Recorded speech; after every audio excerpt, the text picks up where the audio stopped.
Баршаңызға қайырлы күн достар, сіздермен Жұлдыз. Бүгін мен өте дәмді адам ағзасына пайдалы салат жасадым. Сіздермен де бөлісейін деп шештім. Видеоны соңына дейін қараңыздар. Ең алдымен піскен қызылшамызды төрт-бұрыштетіп турап шықтым.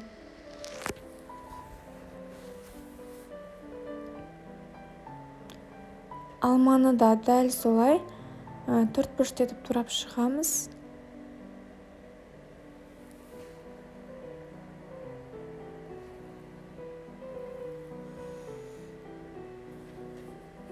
Болған соң жаңғақты майдалап турап шығамыз.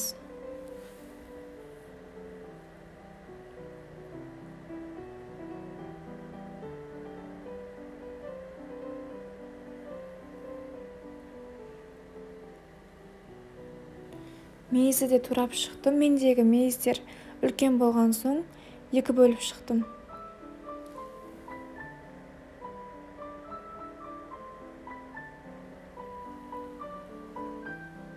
Сосын жарты ас қасықтай бал қосамыз.